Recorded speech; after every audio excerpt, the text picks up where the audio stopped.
Hey guys, and welcome back. Being vulnerable is a big skill in today's world. And I have faced so much challenges in being vulnerable. But when I started my YouTube channel, I knew that I had to be vulnerable. See, all my life I had been this guy who was hiding himself, hiding parts of his personality. I won't even say parts of my personality. I would say I used to hide the entirety of myself. Even with close friends, I had hidden all of my parts completely.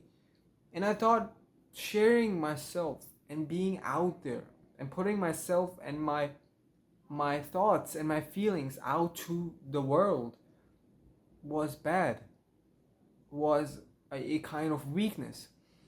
And I know that vulnerability requires some sort of risk because it is a form of risk where you're putting yourself out there and you don't know if you're gonna get hate for that, if you're gonna get judged by others, or if you're gonna be seen as this weird thing on the internet. So it is kind of a risk that you take, but not being vulnerable to your close friends, not sharing your life with your close friends, that was pathetic for me. And I had been like this for the entirety of my life. I remember all my deepest, darkest secrets are still with me. Not many people know about me. And it's strange because when you're with friends, the bond and the friendship strengthens with when you share your deepest, darkest self.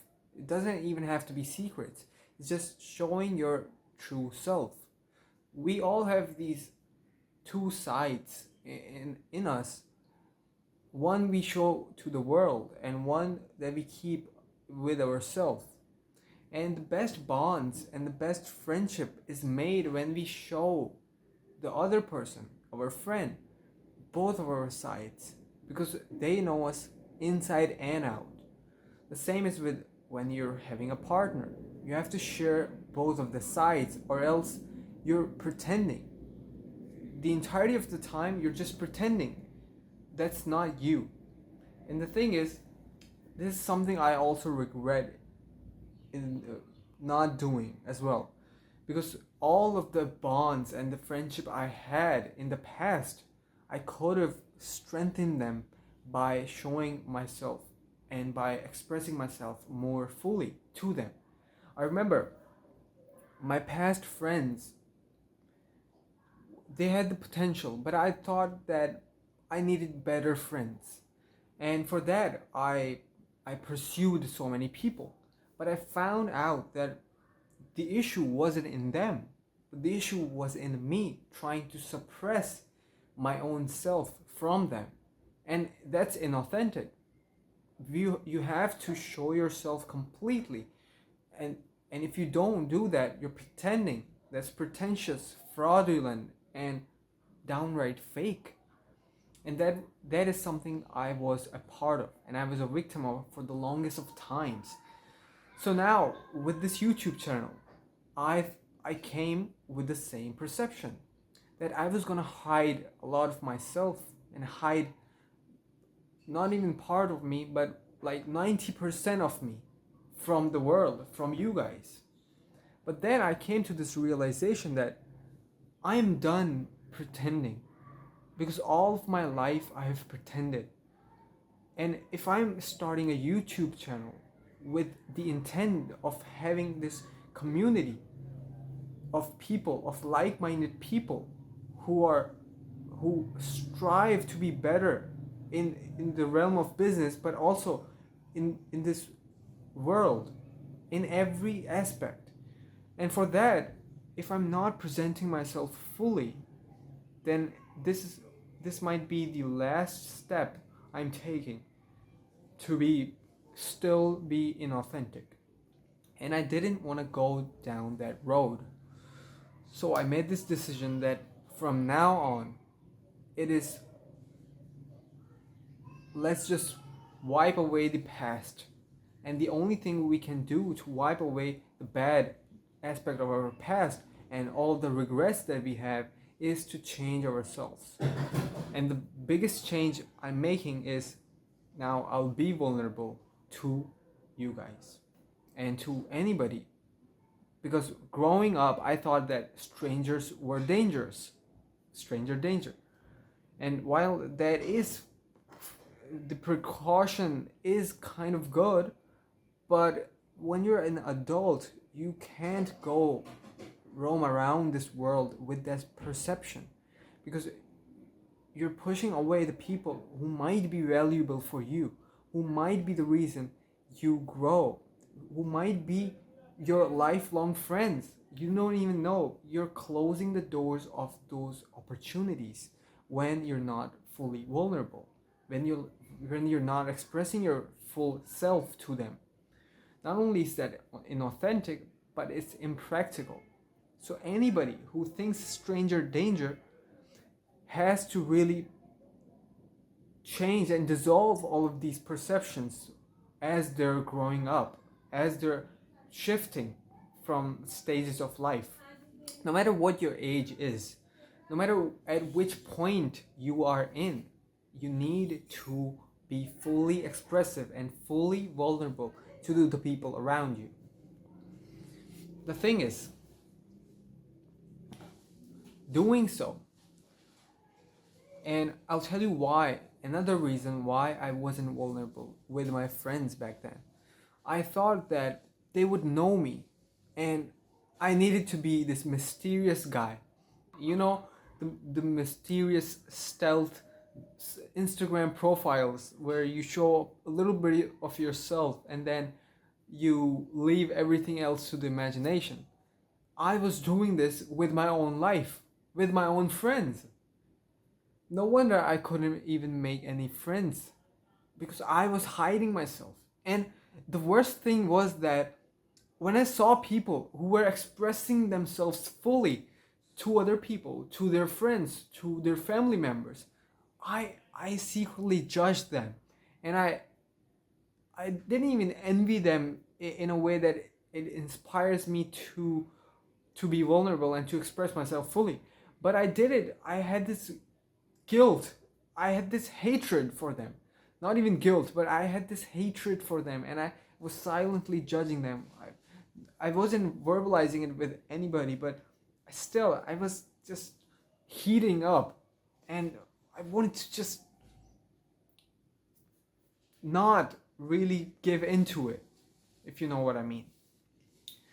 So I really hated these guys. And you know, the thing about hate is that most often, if you're hating something, then you hate that thing in you. It's like if I was hating others for being authentic, it was because I was being inauthentic, and I hated that for my own self, and I didn't want to change. And that is why I was frustrated for the most part.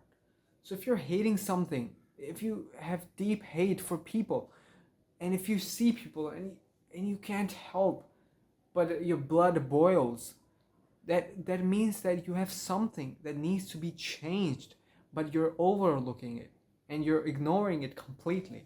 But that's a mental alarm that is ringing off, and your brain and your body is telling you to change that thing.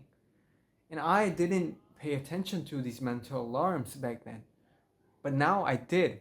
I became aware of it, and I knew that even the closest friends of mine, they were fully authentic, not only with me, but with also with their family members, with other friends.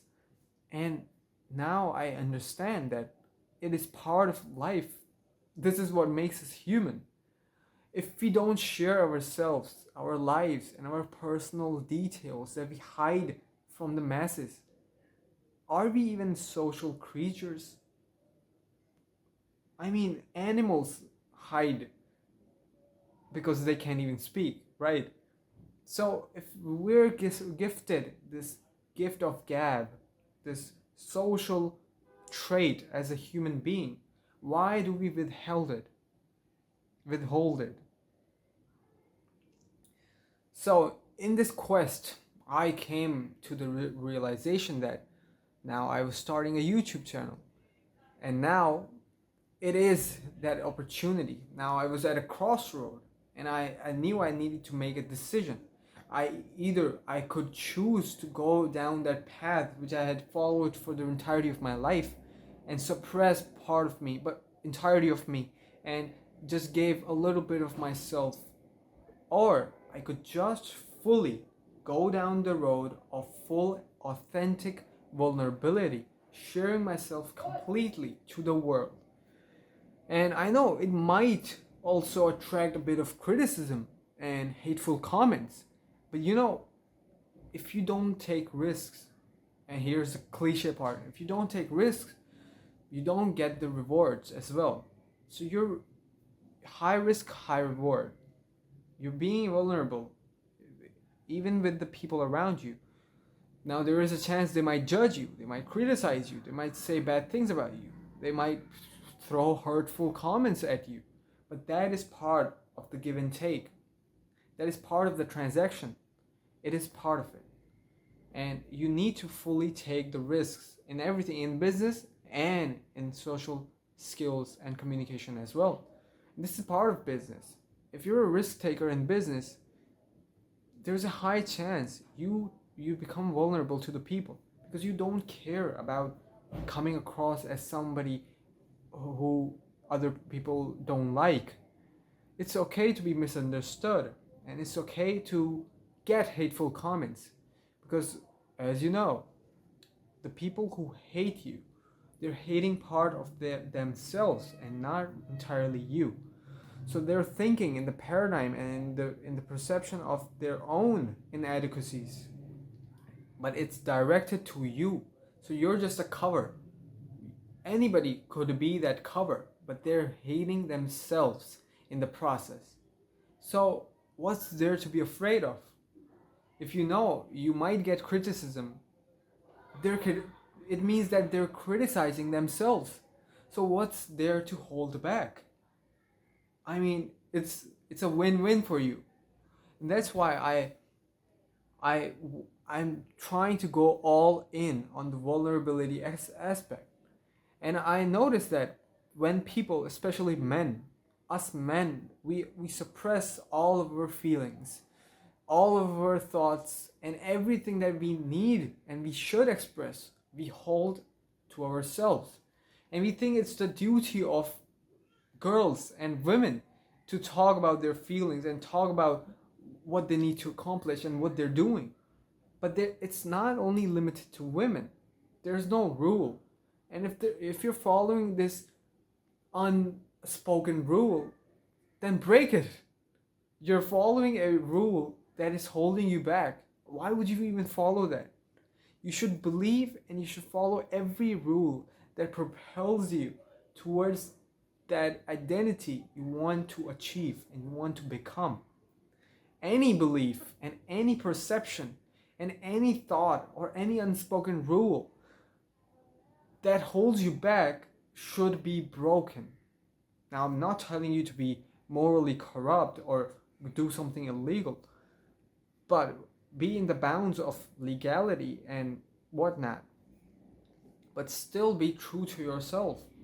And one of the reasons I found is that if you're being true to yourself, also accept the good things and the bad things. So if you're being vulnerable, don't just show the bad side of you.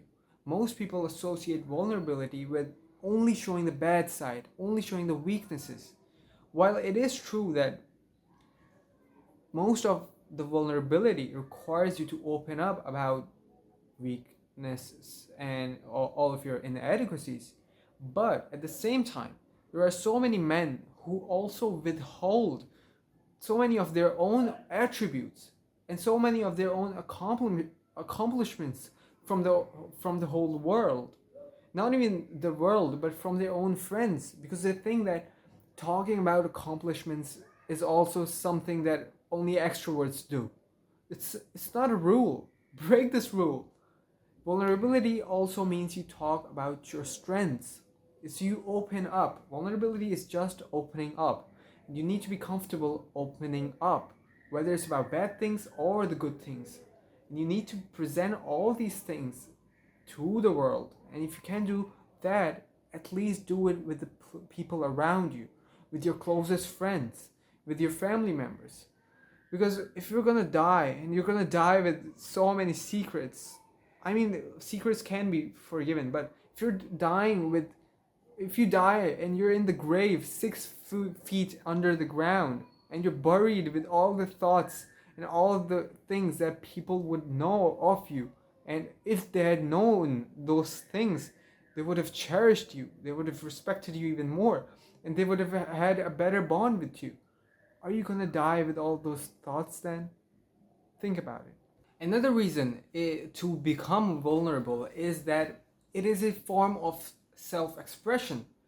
So when you're talking to your friends and when you're talking to other people, what happens is that you tend to extract and share all of the things and all the feelings that were suppressed inside of you.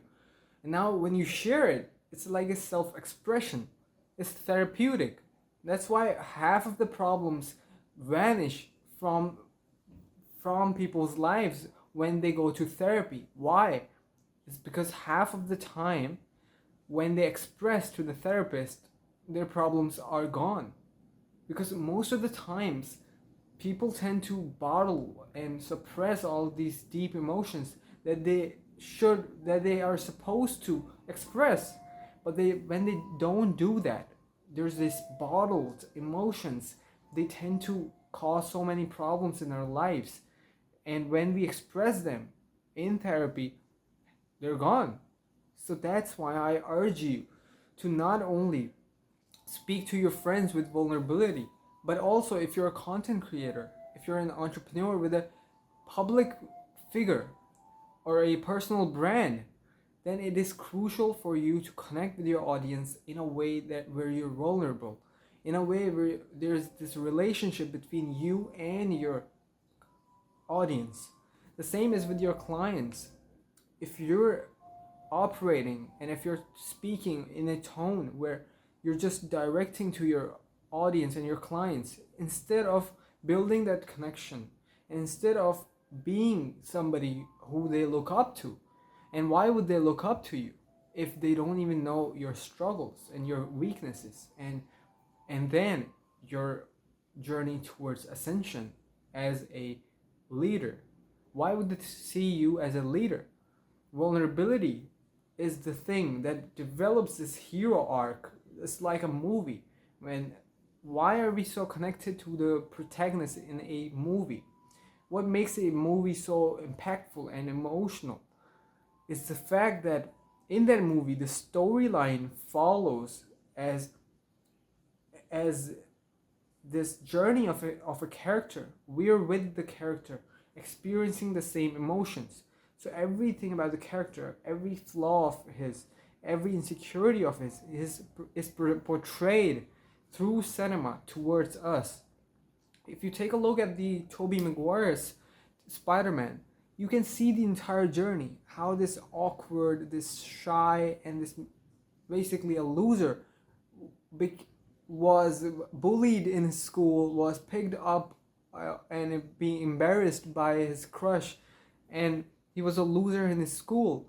But then we connect deeply to his weaknesses and his insecurities, and then he got this power and this immense power, and this loser turned into a hero. Why? And why can we relate so much? And why do we feel, I hate the word empower, but why do we feel so confident? And why do we feel like we're the main character in the movie after we've watched these movies and after we come back home from cinema? It is because they have showed the vulnerability of the hero, of the protagonist, and we are experiencing the emotions of the character with including all the bad things. And we are experiencing the emotions of this character through his shared emotions. So, and why do you think that women tend to move on so quickly or after a breakup or after anything bad that happens in their lives? It is because they go out and share their experience with so many people and so many times.